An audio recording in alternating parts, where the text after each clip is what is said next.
Hello, good evening. Welcome into the Guilty as Charged podcast. We are doing a live show, live pod, if you will, on our YouTube channel. We're going to be doing this for most of the games this upcoming season. There will be some, with a time difference in our group that we will have to wait a day or two. But, for the most part, we are really excited to do these live reaction pods. Obviously, we wish we could have done it yesterday. But we're following the example, kind of working on our preparation for the season, working on smoothing out our operation for this season. So we decided to do it today. So we've got Alex here today in a different country. Made it safe and sound. Alex, how are you doing today, man? And how was that flight to your new home? Yeah, it was pretty good, other than the fact that I lost my passport and then almost didn't get on the plane. But other than that, yeah, it's been a smooth transition down here.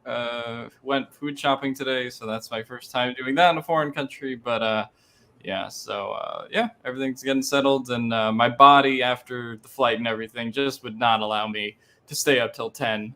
We decided to do Sunday anyway, and that was a safe bet because I was dead.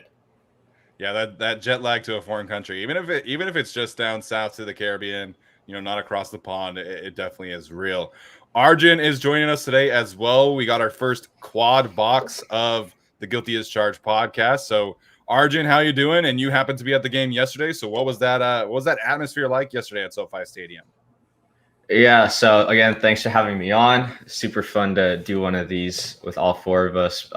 So yeah, I was the only one at the game yesterday. I had pretty good seats, and I thought it was a great experience overall. The game, obviously, like if you're not as like intense of a fan and you don't know like the backup players like we do, it might not. It's more for like the experience, but like I got a kick out of seeing some of the depth players play. I will say like it was more difficult than I thought to like follow the game and like follow the players, because like there were times where like I would try to watch a certain player and then I just miss what was going on the other side of the field. But yeah, great game overall. I think the Chargers played pretty well, and obviously we're going to be talking a lot about it. I'm super happy I was able to go see SoFi once before I go back to Michigan in like 2 weeks. So like that is probably like the most beautiful stadium I think I've ever seen in my life. Like hands down. Oh yeah, it's incredible. I love the fact that it was a night game. Got to go. Experience the whole sunset experience. Night game kind of atmosphere was a lot of fun.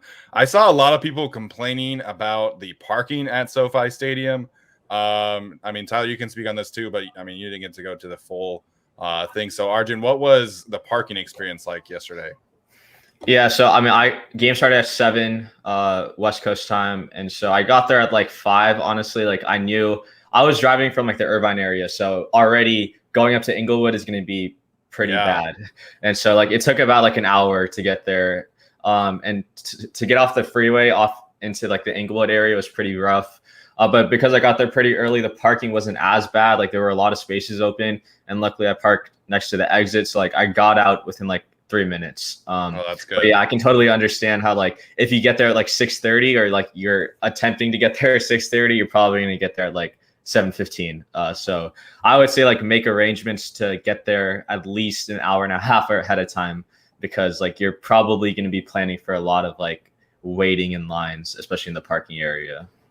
Yeah, and I imagine that gets even crazier once people start tailgating and things like that. Yeah, we'll cross that border when we get there. Tyler, for those who were on Twitter last night, man, like it was a surreal experience listening to Jerry O'Connell shout us out on CBS, man. Like that was awesome. I'm sitting there at a wedding in San Luis Obispo, and I missed a notification from Tyler that he had tried to call me, and then he called me again, and we were able to talk. And it was just an exciting night, man. So how you doing? And recap the Jerry O'Connell stuff for those who missed it today. Yeah, I needed that, man. I was in a dark room visualizing and imaging cells from 10 to 6. So I'm like, I got to get home, get some Chargers football. And it was great just to watch Chargers football again. So nice for us to be chatting about a real game right now. And also the halftime show comes around, and I figure, okay, I'm not going to spend the entire night just watching football. I can watch it at a different time. So, maybe I'll just log off or whatever. And suddenly I'm sitting there, I'm barely listening. And all of a sudden I hear, blah, blah, blah, blah, something about kickers, guilty as, podcasts like Guilty as Charged and Locked On. I'm like, what? And also my fiance is like, oh my gosh, like, what the heck just happened? And then we were all freaking out, and I obviously had to call you, and then I'm on Twitter like, somebody send me this video quickly. So for him to shout us out during the halftime report, and then later I found out at the post game show as well. That was really, really cool. I don't know what we did to deserve that, but I really appreciate it so much. And he owes me because when we were at training camp, he interviewed everyone in front of me, then skipped over me and interviewed someone behind the group behind me and says, "You guys look like athletes." And I'm like, "Well, fuck you, man. Thanks for skipping me. Do I not look like an athlete to you? Come on, Jerry." So, Jerry, I appreciate the shout out. That was amazing. That was a highlight of the year for sure. I needed that, so I appreciate it. That was awesome. Yeah, we just got to show Jerry. Now that Jerry watches us on YouTube, hopefully he'll see all those gymnastics medals behind Tyler and realize that he is in fact an athlete. I was good at something once. Okay. So lots of fun night for sure. We'll talk about everything about the Chargers game. I see Matthew Henriksen has already done a super chat for us about the running back depth chart, and we will definitely talk about that. So we will definitely make sure that we hit all of your questions. We do want to give some of our general reactions. We're also going to talk about this stupid NFL Top 100, which is even more drunk than usual this year. Before we get to that, though, this podcast is going to be on the audio pod feeds as well. And so the audio version is also going to include an interview that I did with Zach Stevens, who is a Broncos beat writer who covers the Broncos for the DNVR network. Great conversation with him, talking about the Broncos, talking about the quarterback situation. Of course, we talked about it before Drew Lock, had his day of preseason glory. But lots of great info there. So make sure and check that out. The video version will be posted on a separate video tomorrow. So definitely some great intel there. All right, let's talk about this Chargers-Rams preseason. We'll just go through today. We're going to do some general takeaways, and then we're going to do some winners and losers, or stock up, stock down, however you guys want to format it. And then, like I said, talk about the NFL Top 100. So, Arjun, you were there. What is your biggest takeaway from the Chargers-Rams preseason game yesterday? Okay, so I'm going to give, because I think you guys are going to have more film-based stuff. I'm going to give an analytics answer. I absolutely loved that Joe Lombardi threw the ball on the Chargers' first 6 first downs. The first 6 first downs that the Chargers had, he threw in all of them. I went back and watched it in the first quarter alone. I think it was 8 first downs. He threw on 7 of them, and he only ran once. And the only time he ran was on 1st and goal. That's just amazing to me. That Brandon Staley's data driven. He said that in his press conference, and to see it actually happen on paper is awesome. And yeah, it could just be with Chase Daniel, and we don't know how this is going to translate with Justin Herbert. But even if the passes weren't an actual pass, if it was a screen pass or a swing pass, the intent is there, and that's what really mattered to me. And I talked about this in the intro. I didn't have Wi-Fi, so I couldn't tweet about it while the game was going on. But luckily, Popper, he does a good job of going a little more in depth. And then some of the other beat reporters, he kind of understood where where everything else was going. So he tweeted that out, and obviously that gained a lot of traction on Twitter, which is really good to see. So that was my number one big takeaway. Yeah, definitely. The pace of play, which Brandon Staley talked about in the post-game press conference, was definitely noticeable. And I liked how he pointed out that you can do more than just, run no huddle to create a fast tempo. And that was definitely noticeable. I like the variety in which the pass plays were called. There was a play action boot, there was a sprint out, there was, quick passes. There was that deep pass to Jalen Guyton, which Daniel just missed. But I was definitely a fan of the play calls with the first team offense. Alex, like me, you happened to watch the game a day late. So what was your biggest takeaway from kind of rewatching the Chargers and Rams preseason game? Yeah, I sort of woke up and I saw the score, and my instant reaction was to be like, oh, this was kind of a slog, wasn't it? But it really wasn't one. It felt like a game that just kind of moved fast. Obviously, the Chargers' first drive lasted 10 minutes.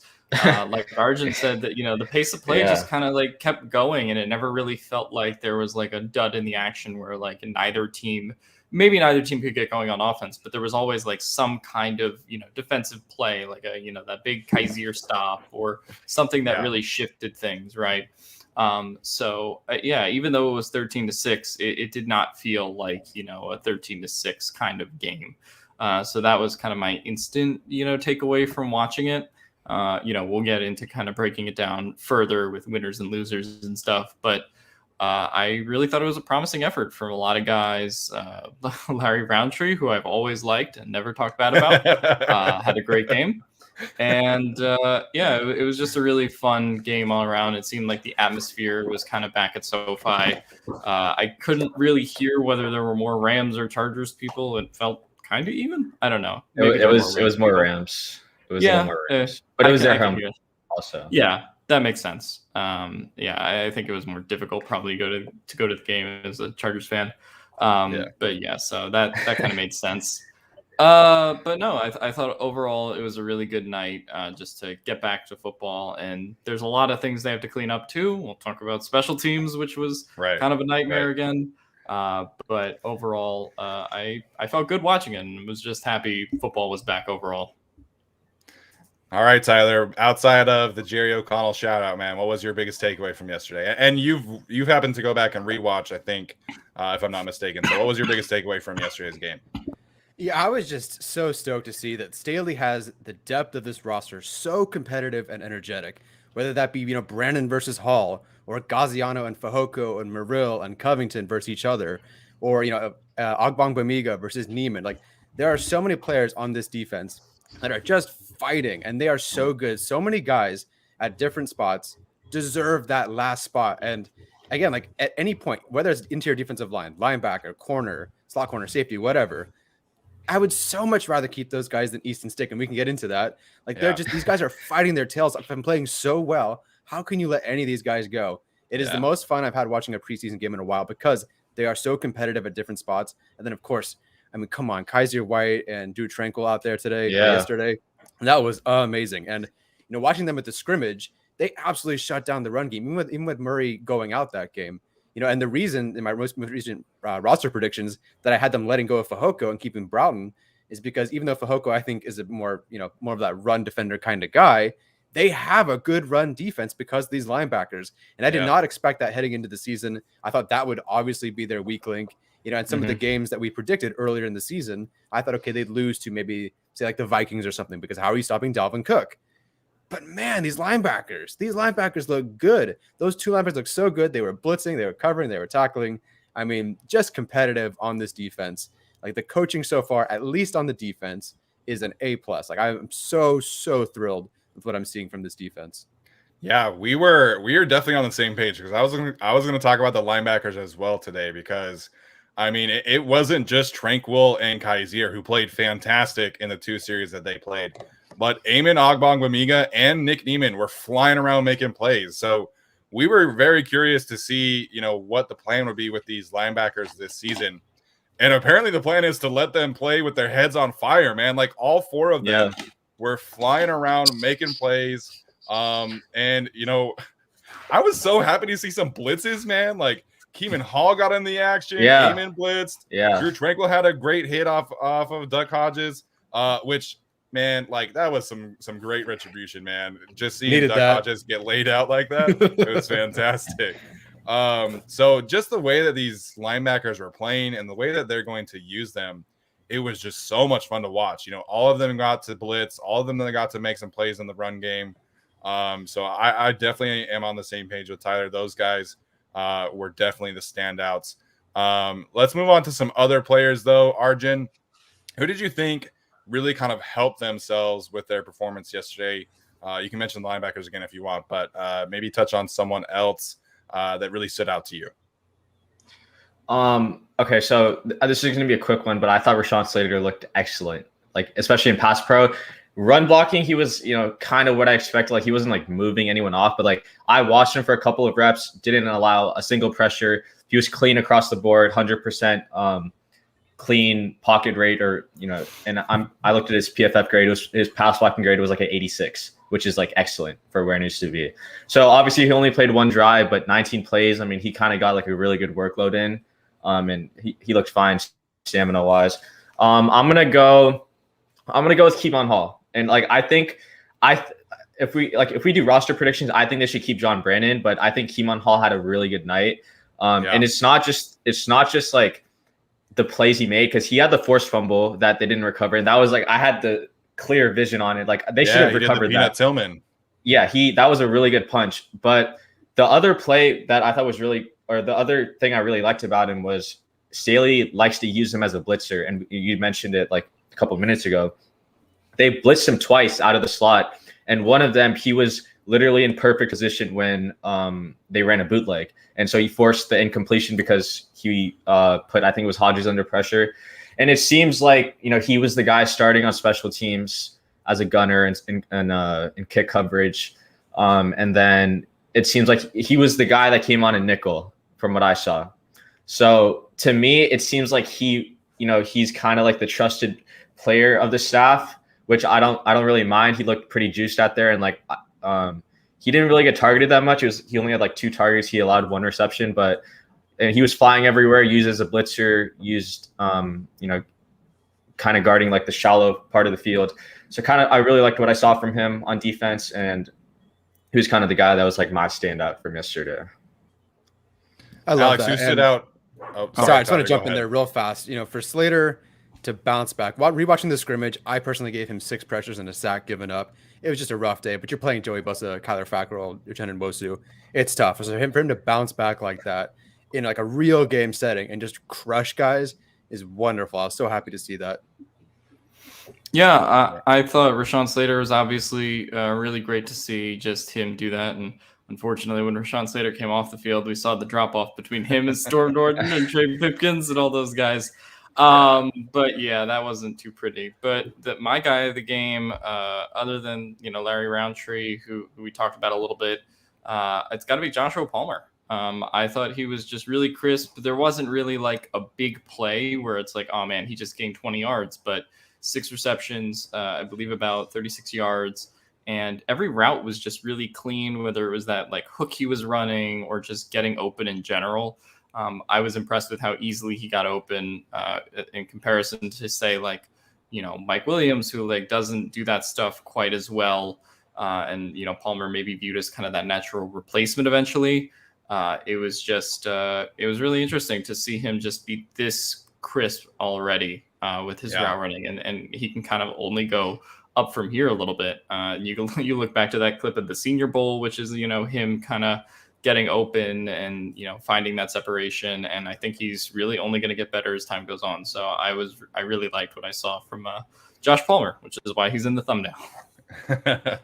Yeah, Palmer, man, just like his size and his route running just always sticks out. And I did a poll on Twitter from the podcast account a couple of weeks ago of who people were thinking would lead this wide receiver 3 group in terms of targets. And it really seems like it's going to be Palmer from here on out. Like I really believe that he's going to have a big role for this team, and definitely played well yesterday. Thankfully, it just seemed like he lost a contact or something. So definitely seems like he's fine. So I definitely could talk about Larry Rountree, man. Like I would love to take a victory lap there. But I'm going to wait. I'm going to learn my lesson from Joshua Kelly. Very excited about what Rountree put out yesterday. But I'm going to hold off a little bit, and I'm going to talk about Brendan Hymas. And obviously everybody who listens to the podcast knows that I love my Hogs, man. And Brendan Hymas, I was focusing on him. Like I would watch the play and then I would rewind it to watch Brendan Hymas. I thought he had a fantastic game as a run blocker, as a pass blocker. And there were a couple of series when they rotated him out in favor of Tyree St. Louis or Ryan Hunter, and they were kind of mixing those two in and out. And as soon as Hymas came out, Easton Stick got pressured right up the middle and got sacked. Hymas, like you could definitely be a double-edged sword here, but he really seems like the 6th best offensive lineman in the group already. And like I know people love Scott Questenberry, and I like him as well. But I think the upside with Brendan Hymas this year is really going to express itself. And I'm excited for his future. And I thought he played excellent yesterday. Both as a run blocker and as a pass blocker. Man, this rookie class is really just, I don't remember the last time a rookie crazy. class took their best traits and they all translated so far to the NFL. Like, granted, no real games yet, I get it, but like everyone is translating so well. That's got to be coaching, right? I've never seen something like this before. Yeah, it definitely is. It's coaching, and I just think like they knew specific traits, like what they were looking for in all of these players. And I like we can talk about Larry Rountree now because I think, with the running back battle, which we can get into, which was a question, I was like disappointed in Justin Jackson. Like I know he got hurt, but it just didn't really seem like he was very decisive. It was a lot of dancing. It was a lot of hesitating. And, we saw that clip from Joe Lombardi's mic'd up. Like, he doesn't want that. He wants you to just go see the hole, hit the hole. And we saw that a little bit from Joshua Kelly, who I think, his yards total does not paint a very pretty picture. But I like the way that he ran. I like the style with which he ran. And then you saw Larry Rountree come in and, hit 2 holes really hard for big plays. And then Darius Bradwell did the same thing. So that's definitely a concern for me with the way that Justin Jackson played. And then, of course, he had to get hurt, too. So I'm not booting him off the roster just yet, but I am definitely concerned about Justin Jackson going forward. Definitely concerned there. I hope because I think each back was able to run an angle route at least once. And Jackson just looked the most crisp running that and in the open field. But I think the other 2 guys, Kelly, sort of a drop, sort of a high throw from Daniel. And then I think either one of Bradwell or Rountree ran it again, and it looked fine. Jackson just has a little bit of an edge as a receiver, and I would love that role for him for sure. He'll end up in the slot at the scrimmage, so he's doing different things like that. I like that for him. Okay, you know what? Here comes the dislikes. I'm not saying anything negative about Rountree here. I'm just going to say that he wasn't touched on the first, I think, first 11 yards of the first play and the first 13 yards of the second play. And I'm not taking anything away from him because it is what it is. But the vision to bounce outside is great, but no one touched him. And then on that last play, that, game sealing sort of run, if you will, he had a great hole to run through. And so I want to see more from him is what I'm saying. I can't take anything away from him. I'm just also saying he wasn't touched for the first 13 and 11 yards. And then the other 6 carries were for 14 yards. So it is what it is, but that's kind of mean. So my guy I'll get into. Yeah, my dog's barking, whatever. I'll just let it go.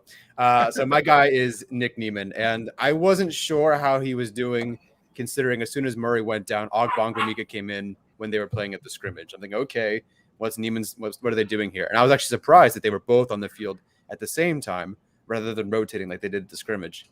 But it's really nice to see that some of his best traits, shedding blocks, making tackles, good tackles, that was all on display, and he was pretty solid in coverage too. Not that he had a whole lot of opportunities to show out in coverage, but, overall the stat line is, 6 tackles, 2 run stops, 1 pressure on a pass rush rep, allowing just 1 catch for 7 yards in coverage. And, not that Ogbongbemika played terribly, but Neiman was just a little bit better, particularly in coverage, obviously. And so it was nice to see Neiman have that game where it's like, okay, here's what I can do. Because I just didn't really get to see him do much outside of yesterday's game. Yeah. So I'm gonna talk about. I think I agree with everything Tyler said, especially the Rountree thing. He had holes when he broke off those burger runs. It wasn't like he created them for himself. It felt like it was well schemed or well blocked. I'm gonna answer Craig's question, and also I wanted to talk about this after Steven did. But PFF actually had Hymas they graded him as a 48.6, which is pretty bad. And this is only looking at his pass protection. But I'll give you the reason why. So it wasn't anything with pressures. He had 30 pass blocking snaps and only allowed 1 pressure. The problem was they graded him as getting beat without a pressure 4 times. So it's called he got beat on the play, but it didn't generate a pressure. They gave him that 4 times. I would have to go watch it again to see where the plays are. But that's where he's graded at. I don't, I'm not sure if you agree with that or not, Steven. No, that's a hard no for me. Okay.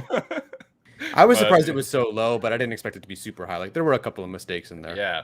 No, there definitely were some mistakes. And I don't want people to misunderstand that I'm painting him to be like Zach Martin all of a sudden. But I thought he played really, really well, which we can talk about Zach Martin later, and I will. But Alex, go ahead, Arjun. Oh yeah, sorry. No, I was gonna add another player. I thought played pretty well. He didn't like grade out well by PFF, but again, we're not going to use their grading system for a lot of these things. But I liked how Screw Chris them and everyone who works there, right? All right, yeah, shush. I'm not talking bad on them. All right, obviously they're my but Chris Rumph, I thought he had a pretty solid game. Like he played a lot of snaps, and so like he's not. I don't think he's going to be a big efficiency guy unless he's going to be in that like Uchenna Nwosu role. His like from his rookie year.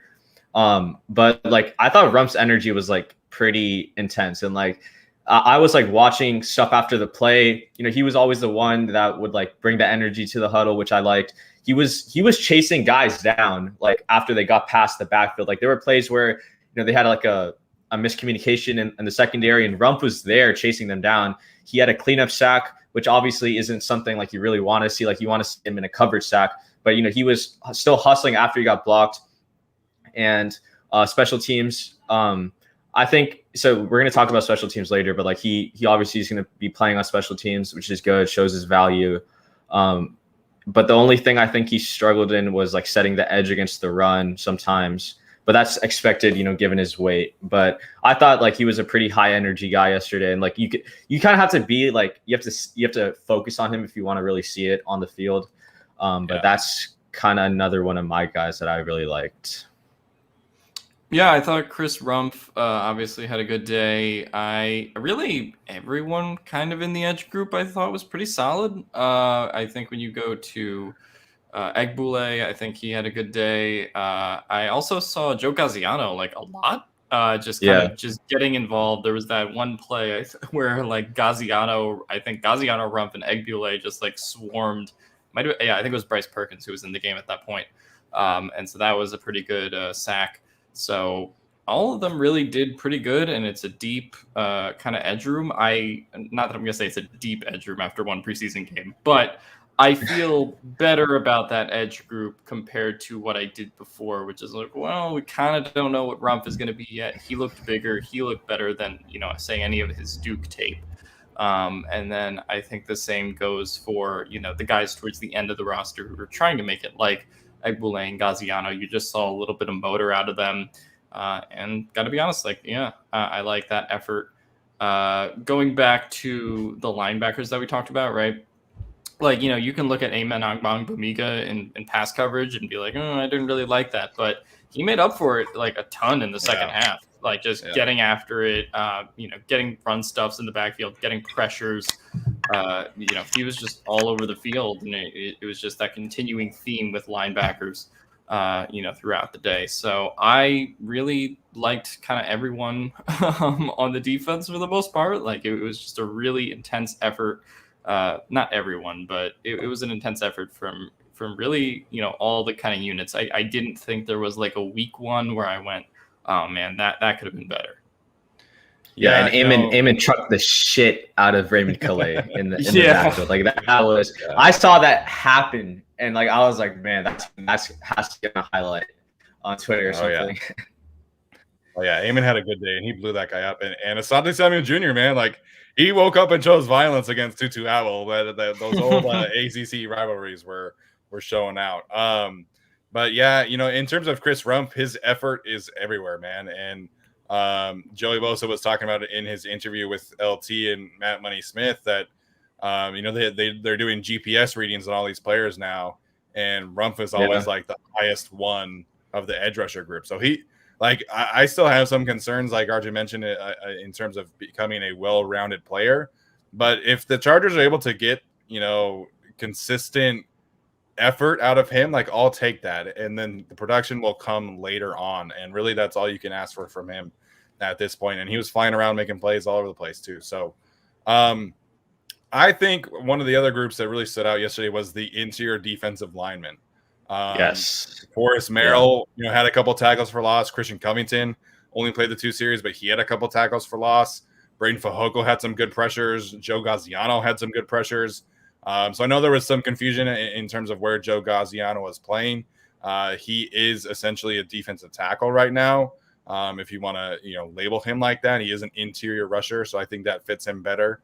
But all those guys flash some good signs. Obviously, they're not going up against the starting Rams offensive line, but Mina Kimes was pointing out that the Rams did have a couple players who started some games for them last year. So I was really impressed with the defensive tackle group. And, one of the things that Tyler has pointed out from his trips to training camp is just how active and versatile that group is in terms of stunts. And, there's loops and games on every single play to kind of, help this defensive line get some pressure, which we like. There's blitzes and there's stunts like on every pass rush rep, it seems like, which with Gus Bradley and company, it was just like, all right, you four go make a play.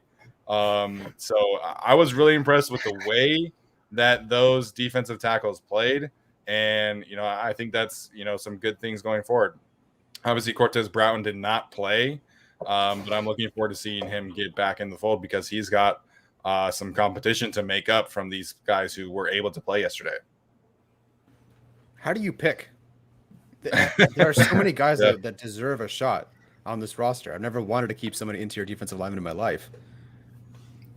Yeah, I can actually, I think this is a really good segue. So, when we're having this, Rountree versus Kelly discussion, right? I think one of the big things that gets brought up in the analytics community is, the idea of confirmation bias, right? So, I'll put it this way, right? Cortez was a draft pick and Fehoko was an undrafted free agent.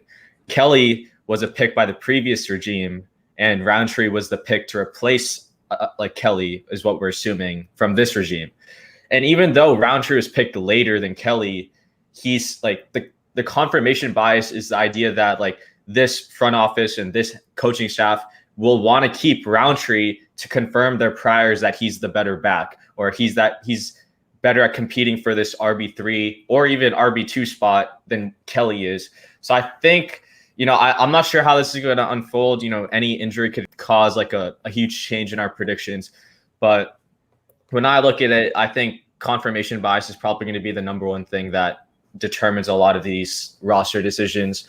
And I'm not saying Cortez Broughton is better than Fehoko, but that is something you'd have to keep in mind, especially since I'm not sure who's the one making decisions. We don't know if this is Tom Telesco's team, Brandon Staley's team, or is it's a good marriage, right? Yeah. But I think that's something to keep in mind to kind of answer Tyler's question, if that made sense.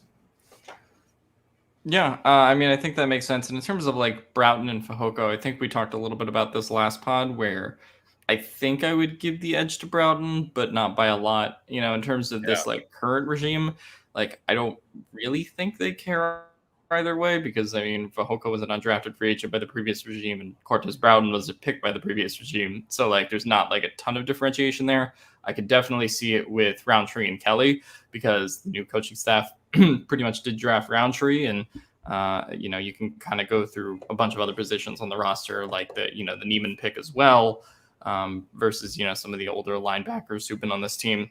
So I would kind of just say it's going to be interesting to see what decisions they make and who they cut, which I'm sure we'll get to as we approach closer to the 53-man predictions episode by the end of the preseason.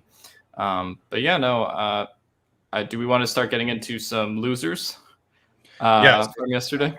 So I was thinking that we take a little break to take some questions, okay, and then do losers, and then talk about the special teams, which could definitely be a part of the losers. But yeah, we'll take a couple seconds to answer some questions. I know someone commented about the first cuts. They have to get to 85 players on Tuesday. Did we decide if they're at 88 or 89 right now? They're 88. Okay, they're at 88. So they have to cut 3 players before Tuesday at noon. So let's get to a couple other questions. I think Kessman's gone because Staley mentioned in his presser it was Vizcaino. I don't know, Vizcaino or Vizcaino, whatever. I don't know. Everyone's got their own thing, man. Yeah, Tyler was saying Vizcaino, I was saying Vizcaino, and then they were like Vizcaino. So Vizcaino. I don't know. Yeah,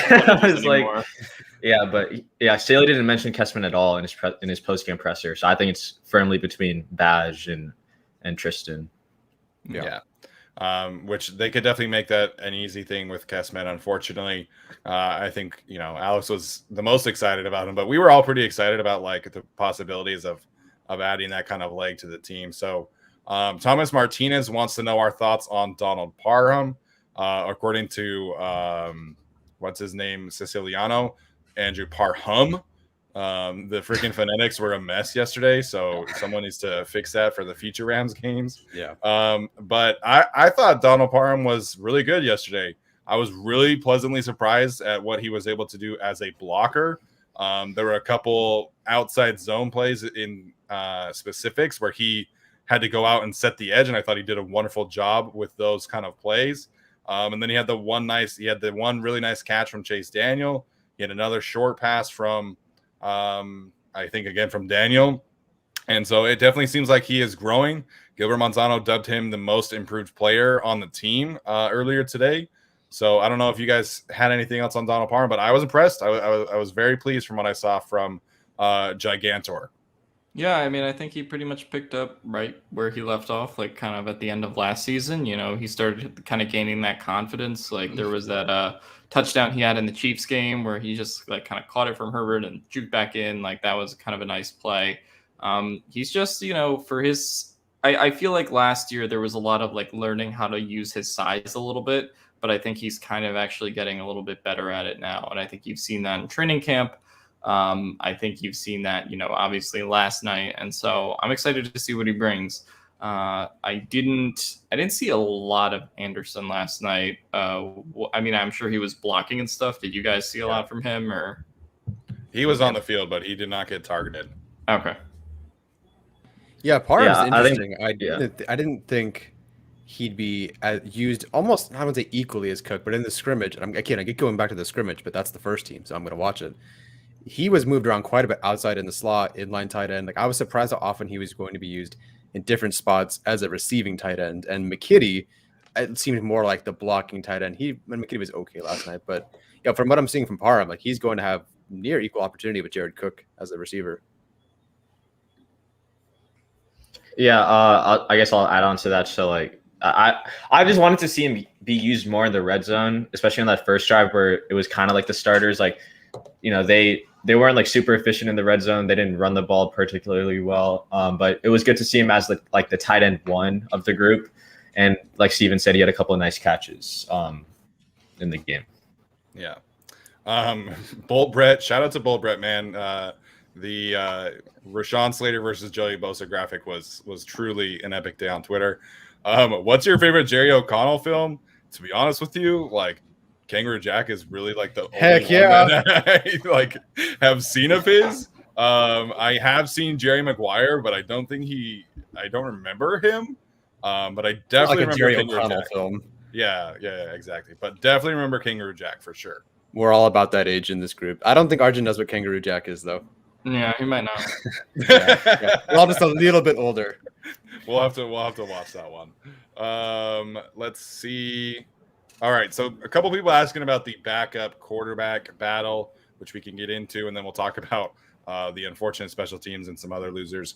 You know, I saw that Daniel Popper caught a lot of slack today because he said that Easton Stick looked a little discombobulated, I think was his specific phrasing. If I'm wrong about that, someone please correct me. But basically, he did a stock up, stock down, and he had Easton Stick stock down. So what did you guys see from the two quarterbacks yesterday? I think all four of us are kind of on board that this is Chase Daniel's job to lose. But what did you guys make of the two quarterbacks yesterday?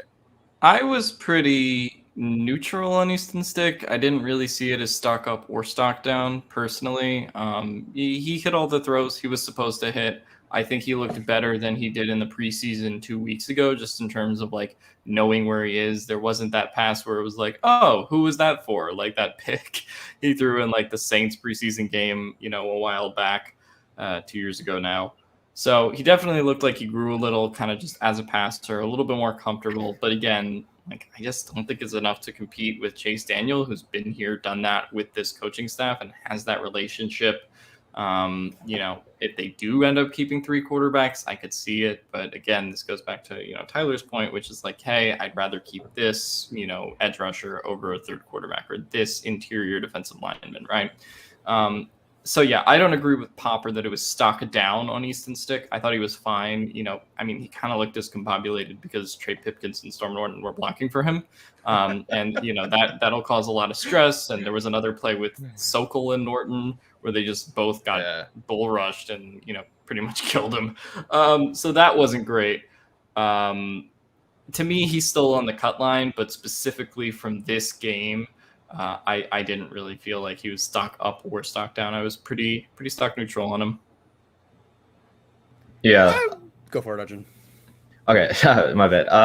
I'm just gonna list off what I put on Twitter. So Daniel's PFF grade 63.5, Stick's grade 62.8. So Daniel was higher. Daniel's EPA, right, which is what I think we're all in consensus now is like a better way to measure quarterback play than like passer rating.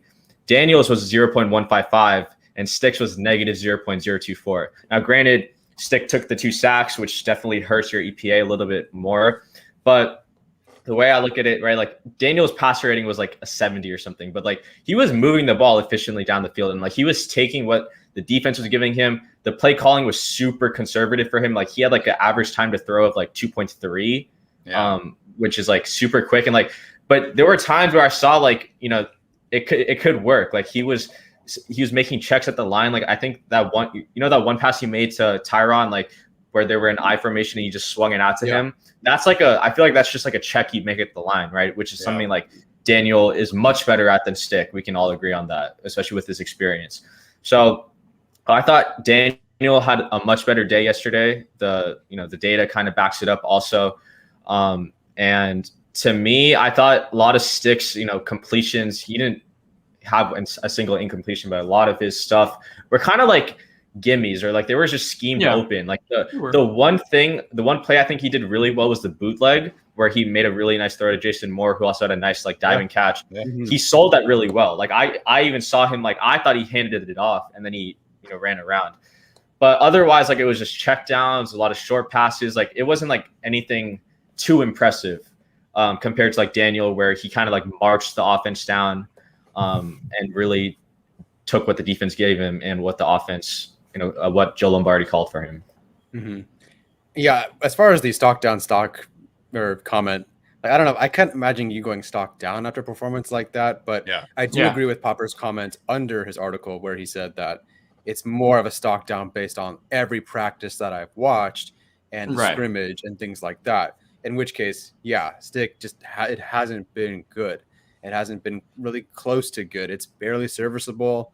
And, at the end of the day, if anyone's having any kind of debate about quarterback 2 still, which you shouldn't be, but if people have asked, so if you're still having that kind of debate, who helps out Justin Herbert the most here? That's Chase Daniel. Easton Stick, unfortunately, does not offer anything to Justin Herbert outside of, what is it like at North Dakota State?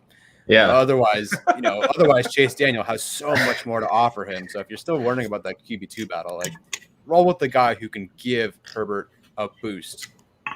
Yeah, I'm glad that Daniel Popper clarified that he was kind of taking it from a stance of training camp to now, because I think the biggest difference in terms of like the backup spot, I mean, there's definitely a difference in philosophy for some people in terms of what to do with a backup quarterback. Like a lot of people are kind of trying to get away so that they can have a backup quarterback who is very similar to their starting quarterback. Like, we saw the Buffalo Bills sign Mitch Trubisky. Like, I think Mitch Trubisky is not very good, but he is kind of similar to Josh Allen in terms of athleticism, mobility.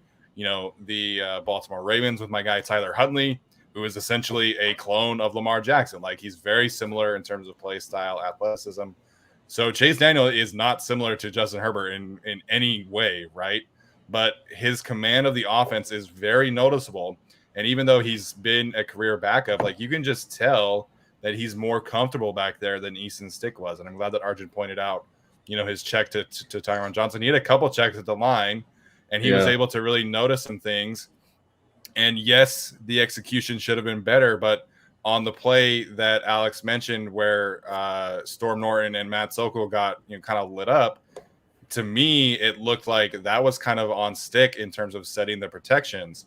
And, I get that it's tough with Nate Gilliam, who was the center, but if you watch that play again, you'll see Sokol, Tyree St. Louis, and Storm Norton all look at each other like, hey, I thought you were supposed to be here. Hey, I thought you were supposed to be here. And so there was just a big miscommunication which is where the quarterback comes in my opinion, of being able to set the protection. So we're on board of cutting Easton Stick. Like I want that other spot to go to someone more valuable, but I don't think that we can look at yesterday's game as a reason to do that, because I thought he played okay. Like I really think that he didn't hurt it or really help him. I would like to see him have a little bit more command of the offense, but I don't think he played bad by any means either. For me, it's never really been about like, who could help Justin Herbert more. Like, I mean, yeah, I do think Chase Daniel is a better mentor, but it's just like, hey, Justin Herbert needs to be out for a quarter and we need someone to take over the game. There's no world in which I'm picking Easton Stick over Chase Daniel. Like Chase Daniel is a guy that's played in, 70 games. I don't know exactly how many games he started, but it's I would imagine at least, a season and a half, 2 seasons worth of games of starts probably.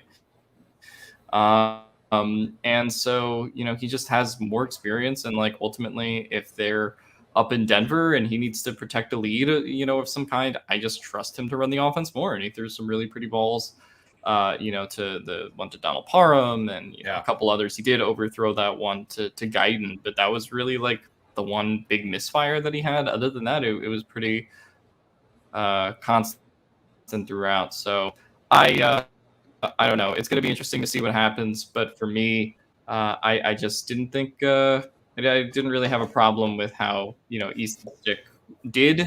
But, at the end of the day, it's just I would prefer Chase Daniel. Like, gun to my head, I have to pick a backup quarterback.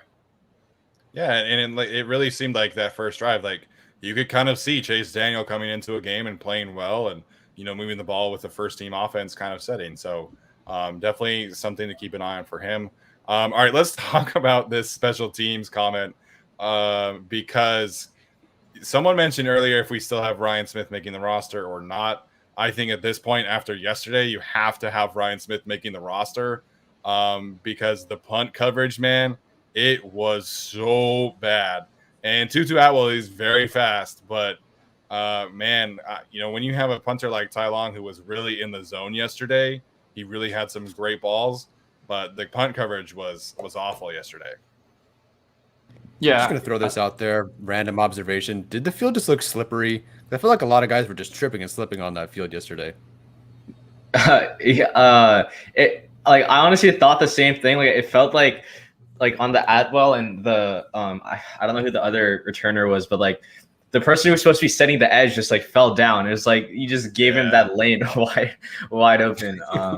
I don't know. I mean, they've been practicing on grass and then now they're on turf. That could be a possible thing, but I mean, yeah, you're right, Tel. Like it did look bad for a little bit. And like I had my hands in my face after even with the holding calls, like it was just hard to watch. Yeah, I mean, we were just kind of going into this like expecting like, oh, here comes better special teams, and it's not there yet. I mean, to me, this looks very similar to kind of what we saw last year in terms of, bad penalties, bad punt coverage, and kickers who can't kick touchbacks. It got pretty problematic there for a while. I really, the punt coverage, I just feel like is, again, a personnel thing. If they have Ryan Smith there, it might have been better. I do think it would have been. But the really concerning thing for me with special teams is like those are going to be the guys who are playing special teams, right? Austin Eckler, this is not 2017. He's not going to come back and play gunner and do all that, right? And you're not going to have like some of these Chargers who have played special teams in the past do it again, right? So, and again, it's still 4 weeks away, really a month away still from the regular season when they kick off. So they have some time to work some things out. I do still have faith in Darius Swinton to get it done. But the amount of like penalties, particularly like how do you delay a game on a kickoff? Like twice and on the punt.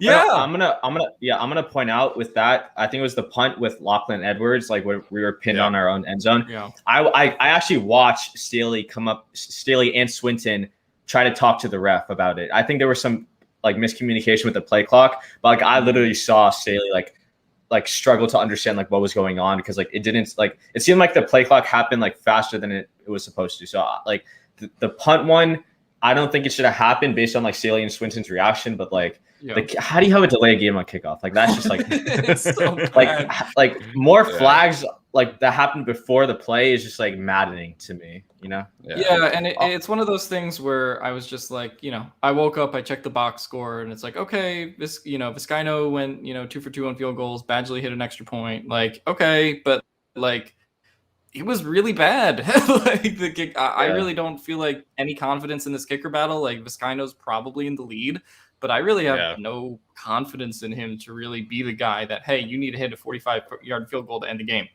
I don't think that he's like that guy yet that I really trust. And, one of the advantages to him is like, hey, he has a bigger leg. His kicks were going about as far as Badgley's last night. And I think that was kind of rough for someone who expected more. So, I just hope it gets better. It seems like Alex Kessman is out of the conversation at this point, but it was just really rough the entire game. The punt coverage was bad. Some people said the kick coverage was good. That I thought was all right. But yeah, kick returning, punt coverage, like all around, it was a burn the tape kind of game. I have a question. Do you think it's possible that the coaches would ask? Now, again, trying to prevent injuries, this wouldn't be a good thing. But do you think the coaches ask the kickoffs to go to a point where they can be returned sort of intentionally so you can get those reps? No. No. No. I don't know, man. I think the kickoff coverage was really good. I mean, the hit that Darius Bradwell put on whoever was kick returning was awesome. Mm-hmm. Yeah, Rumpf had a kickoff tackle as well. I guess one of Badgley's kickoffs did land in the end zone technically. It did. It did. But yeah, I don't know. Like we might have to seriously have Tai Long be the kickoff guy again, which is just kind of an issue because like you look at their plan for him, like I thought that was executed really well. He was able to really focus in on punting and he had a couple bombs, but in terms of, the punt coverage, I will give them the 12-man penalty because, the way that he explained it, the way that Brandon Staley explained it, there was just a little miscommunication with Chris Rumpf because, like they are planning on him being on punt team full time, but they wanted someone else to do that yesterday. So I guess I'll give them that. But in terms of like the Gunners and making their way down the field, it was a mess. And Ryan Smith, I don't know if he's able to really solve all that. Like I think Keeman Hall and I think Tavon Campbell were the Gunners yesterday, if I'm not mistaken. I guess in a regular game, it's going to be Ryan Smith and maybe someone else. But, like, get Tyron Johnson down there for all I care. Like, just get the fastest guy on the team and have him just go run down there and be the gunner. Like, if that's Tyron's role, like, so be it. But punt coverage has got to be better. And, I wish I knew a way to say, like, hey, do this and it'll be better. Like, I don't know enough about special teams to do that. Yeah. But it was bad yesterday. Yeah. Two things with that. One, Staley explained the miscommunication better than Anthony Lynn ever did. So that's like a plus. There you go. Yeah. Lynn would have just said, that's on me. I got to be better. Yeah.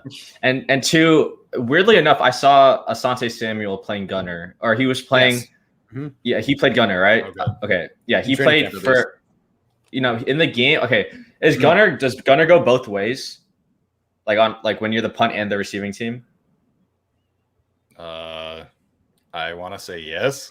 Okay, because when Chargers were receiving, when Chargers were receiving, he was the guy that was like blocking for a couple snaps. So I'm not sure if you call that the gunner, but like he was like the outside guy for a couple of reps, and it wasn't just like Keeman Hall and some other corner out there.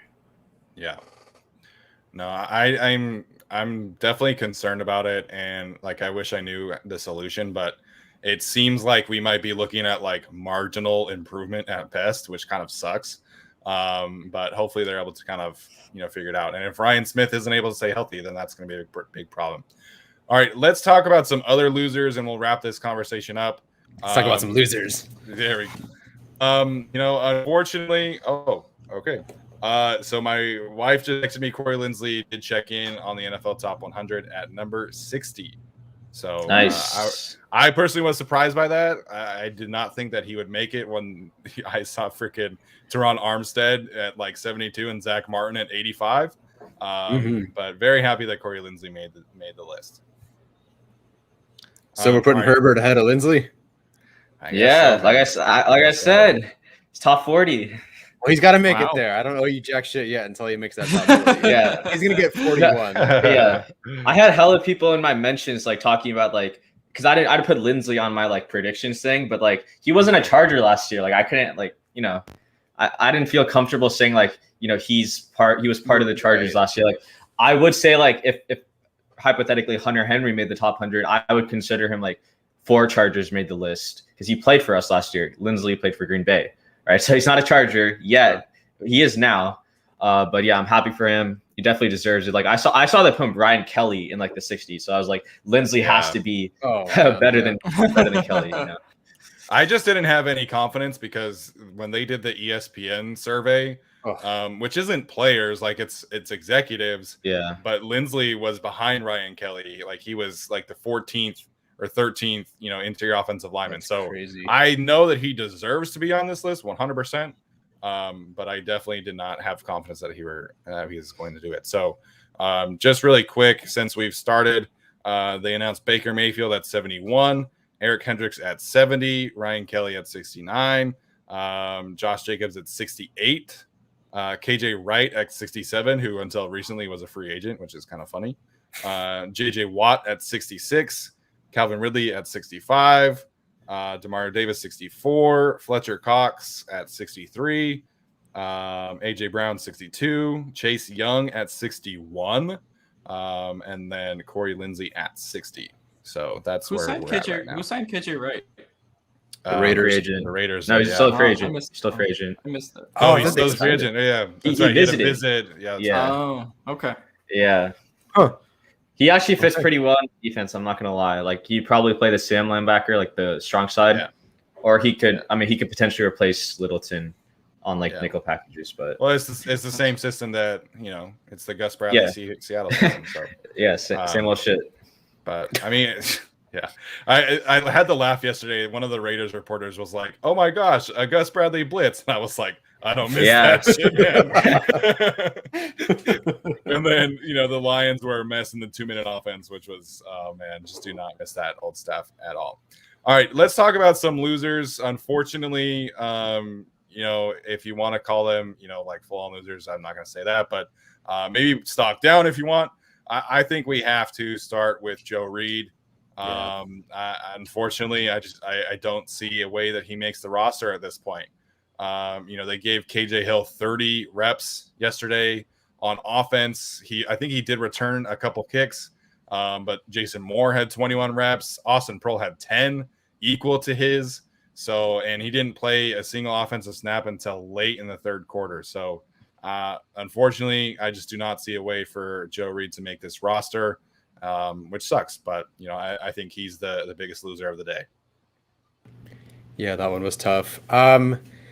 Okay, I don't know if it's going to loser or stock down. I think it'd be stock down.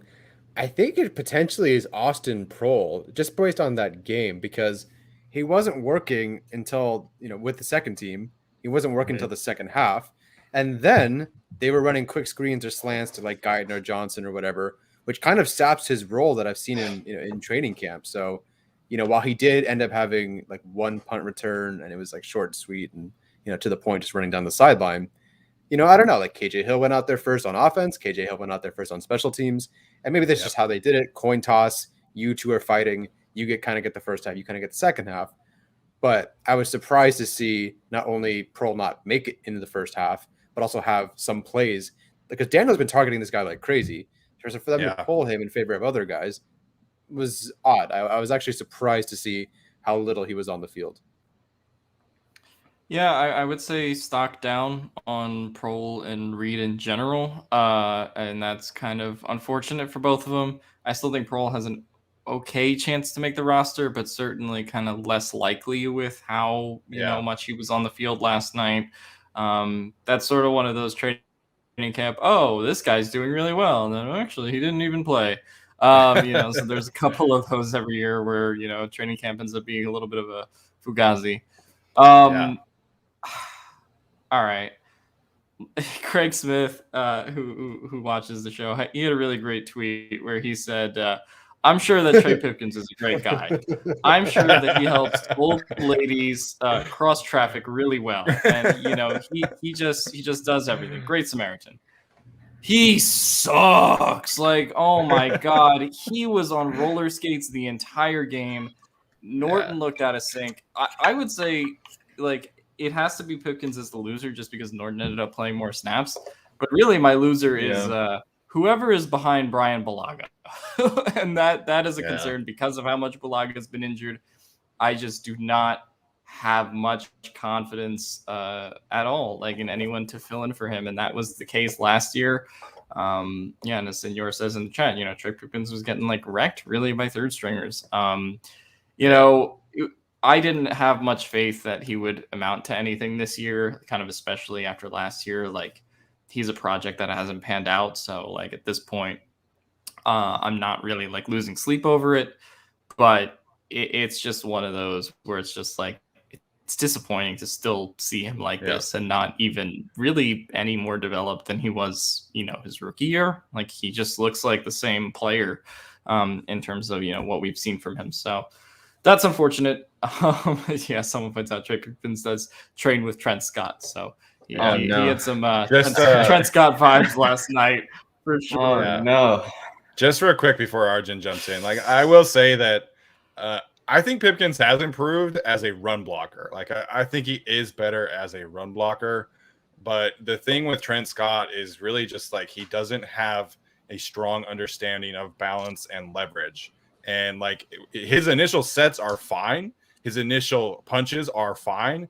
It's when the rusher then does, like, a counterattack, or the rusher, the quarterback sets deeper than he thinks, or the quarterback is rolling out, one of the ways. Yeah. And it's just the adjustment factor. Like, Pipkins doesn't have a way to adjust. And that's the biggest problem. Because I think, from second 1 to 2, he's fine. It's after that. It's after Easton Stick, is holding the ball a little bit longer. It's after Chase Daniel is holding the ball a little bit longer, or whenever there's a stunt or a blitz or something like that. So it's just the adjustment factor for him, which I don't know how that comes to be.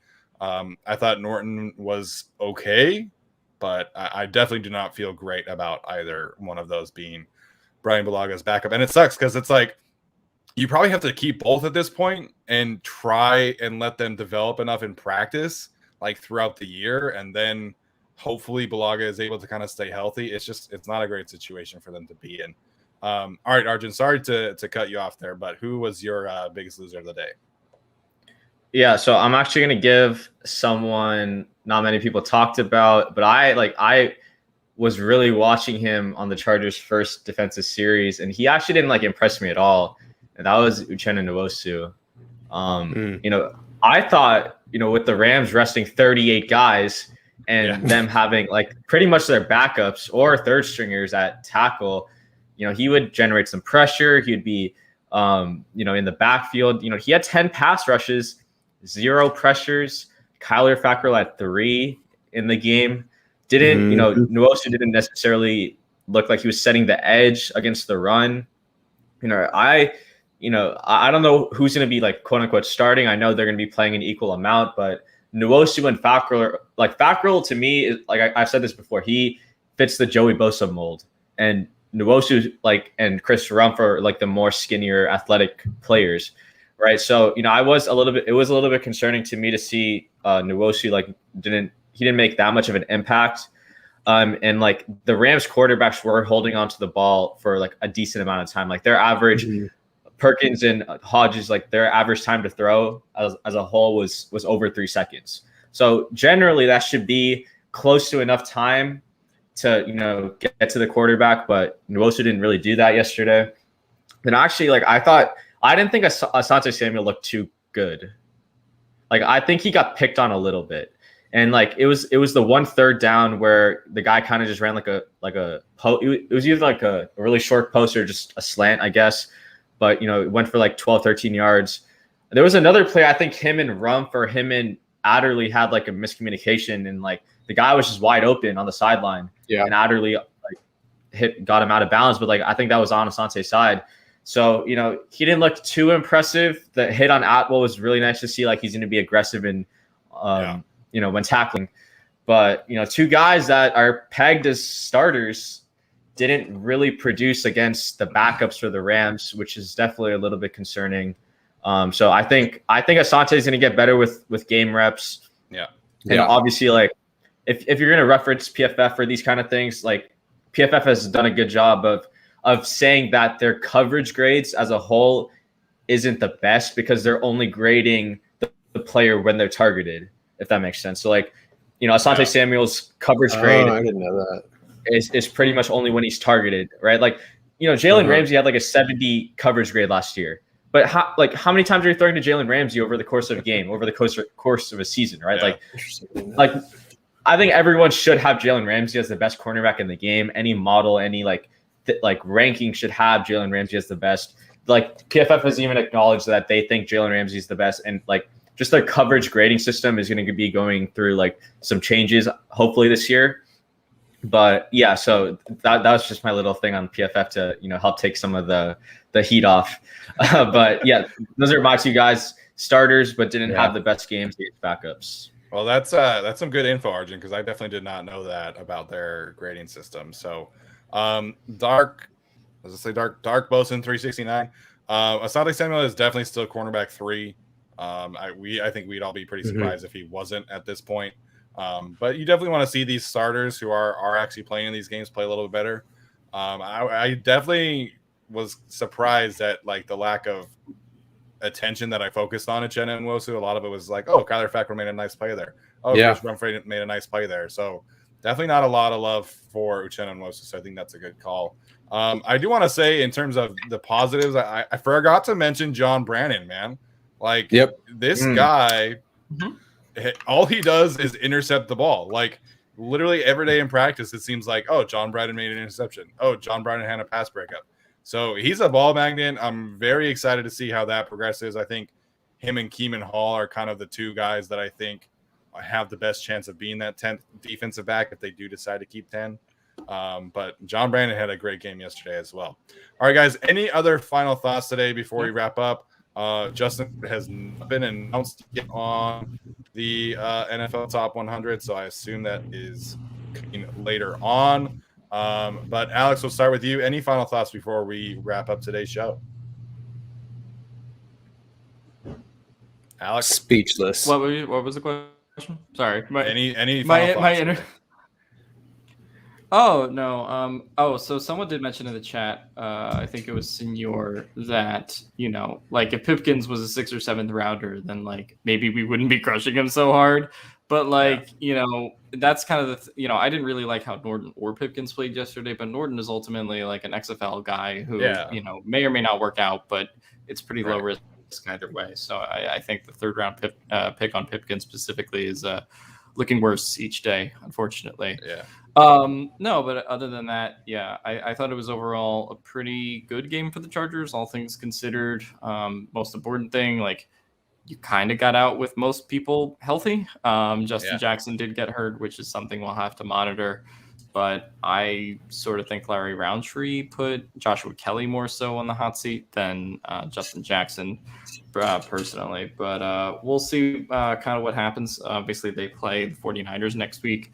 I did just want to mention at the end of the show, when it comes to the preseason, you know, starters, I totally get Derwin James and Keenan Allen and all those guys not playing. I don't think they should. And, you know, you want them healthy for opening day. I will say, just because of, you know, the fact that it's a new offense and the fact that he's only in his 2nd year, I kind of would have liked to have seen Justin Herbert play a series next week after the joint practice with the 49ers. Not that it's like super important. I still obviously trust Justin Herbert. I think he'll be fine. But that was one of those that kind of caught my attention just in terms of how they viewed the situation. Because like even Phillip Rivers would come in and, you know, play a series or play a half sometimes in the preseason, which I don't think he would really do anymore under Brandon Staley. But, you know, Patrick Mahomes is going out there. Tom Brady's going out there occasionally. just for like one series. That's kind of what I would have liked to seen with Justin Herbert, but I totally get sitting everybody else that was sat. I will say, part of my French, Herbert shredded the fuck out of the secondary at the second in the scrimmage. So, it was easy for him. I was shocked at how good he was at that scrimmage. So, I do think that they have enough of a plan for him where it's going to be okay. Yeah. Because I sort of poo-pooed on Rountree's parade there, I didn't want to bring up Samuel Jr., but because Arjun did, I'm going to bring it up again. Considering that scrimmage as well, he was targeted 8 times, gave up 5 catches for 76 yards and a touchdown. So he was picked on a little bit. And again, there are Samuel Jr. is going to be like a 50-50 sort of guy where 50% of the time he's learning, 50% of the time he's Asante Samuel Jr. and he's knocking the ball down, picking the ball off, all that swagger and everything. But, the last couple of days have been a bit rough for him. But again, I love Asante Samuel Jr. I think he's going to be just fine and grow within this defense. But it is worth noting that he's not perfect. Yeah. Okay. So my takeaway or final thoughts, like I love the way how the backups played and, everyone's competing for a spot. I do want to see if Filer, Ibushi, Jones, all the guys who should have played, who need the reps. I want to see if they play next week against the Niners. I don't know what the joint practices are going to look like. And Staley has said constantly that the joint practices and like what they do within their own practices is going to resemble more of like a game feel than the actual like preseason games. So I would say like it's fun to like look at this game yesterday and kind of make like assumptions off of it. But one good game from a guy like John Brandon could easily turn into like 2 really bad games to finish training camp. Yeah. And so, like I wouldn't make too many predictions off of this, but like I thought we had a lot of healthy discussions today about all the players. And, I do want to see some of these starting players, kind of win their matchups next week. And that's kind of what I would be looking for on TV. So like Nwosu and Asante. And obviously if Filer and Ibushi play next week, obviously you're going to be watching the line and see how that looks with Slater, Filer, and Ibushi all in there. Yeah, so Staley did say after the game that he wanted those guys to play, Ibushi, Filer, Jones, and Tillery specifically. But with the amount of players the Rams are resting, he just didn't feel like it would be advantageous for them, which I totally understand. I'm hoping that this next game for the Chargers and the Niners is really kind of like the warm-up game. I'm curious to see if that's kind of the trend around the league with, starters playing a lot this week. So definitely excited about that. I was just really pleased with the energy, like Arjun said. That's kind of my biggest takeaway. There are definitely certain like roster spots that we talked about that you can take things away from. But just the way that this team attacked the game yesterday was just different. Like, I think we're so used to, the preseason is kind of meaningless. It's just for reps. It's just for, establishing a little rhythm and chemistry. But this team really went out of their way and said, like, this game matters to us. The energy was fantastic. The effort was mostly great. There were definitely some things that they needed to clean up on the execution side of things. But I was just really happy to watch that kind of game, watch them put that kind of effort forward. As Jorge points out, this preseason game wasn't kind of boring unlike years past. So lots of energy there. If you have tickets to the Niners game, I think you should definitely take advantage of going to that game. I am of the belief that I think that's going to be the starter warm-up game for most people. So definitely some great things there. As always, thank you for tuning in today. This has been a great turnout. Make sure and like and subscribe to our videos. Support our partners, Manscaped, Blue Wire Podcasts, and Play Busser, which is our new official sports pick of the Guilty as Charged podcast. That's going to do it for us today, guys. Thank you so much for tuning in. Thanks to Arjun for showing up today. That was a great addition today. Wish you the best of luck at Michigan. What is that picture of the Sully? I was on TV. I love that. So Arjun, best of luck in Michigan, man. Alex, best of luck in medical school. and we're really excited Whatever about Tyler's this season. doing. And you know what I mean, man. I get But you. yeah, guys, thanks for tuning in. We'll see you next time. Bye, guys.